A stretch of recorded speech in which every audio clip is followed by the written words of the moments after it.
Mahagotra Pasasanak Saptersi, MGP SSR Provinsi Bali menggelar Lokasaba ke-10 tahun 2020 di Puspem Badung.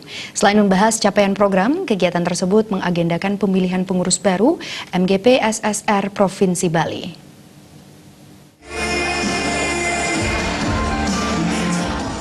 MGP SSR Provinsi Bali menggelar Lokasaba ke-10 tahun 2020 di Puspem Badung. Kegiatan tersebut resmi dibuka Gubernur Bali Wayan Koster. Agenda Lokasaba diantaranya adalah penyampaian pertanggungjawaban pengurus serta penyusunan dan penetapan program kerja. Agenda lain yang tak kalah penting adalah pemilihan dan penetapan pengurus MGP SSR Provinsi Bali. Lokasaba ke-10 ini mengambil tema, melalui Lokasaba MGP SSR Provinsi Bali, kita mantapkan regenerasi Pasak menuju pemimpin Bali yang visioner.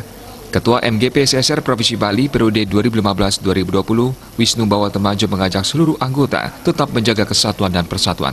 Selama ini berbagai program telah dilaksanakan, seperti membentuk Jagabaya dan membentuk Pasupati untuk membantu saudara-saudara di segala bidang dengan dukungan penuh, terutama berupa pemikiran-pemikiran yang positif. Pihaknya juga membentuk gerakan merangkul Krama Pasak agar terlibat dalam hal-hal positif.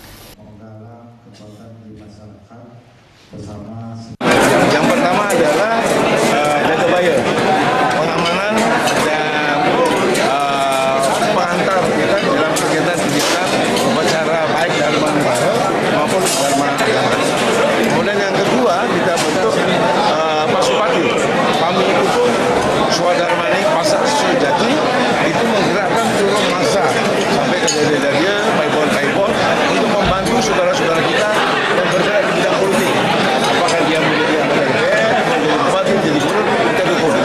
Kemudian kita dukung juga pemikiran-pemikiran yang positif untuk kemajuan zaman. Ini kita dukung.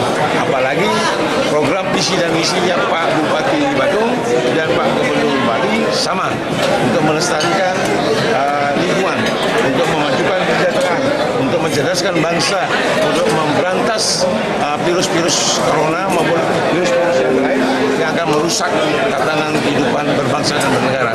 Kemudian yang ketiga kita bentuk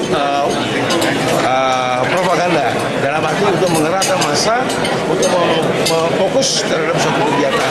Itu propaganda, bukan propaganda mengadu domba, tidak. Propaganda mengajak merangkul bersama-sama anggota Krama Pasak untuk membangun bangsa. Yang keempat, membuat LBH, Lembaga Bantuan Hukum.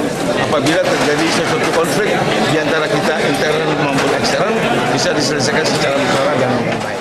Kegiatan dilanjutkan dengan rapat pleno pemilihan pengurus baru. Hasilnya, Nyoman Giri Prase akhirnya ditetapkan sebagai Ketua MGP SSR periode 2020-2025. Desak Aryani, Bali TV.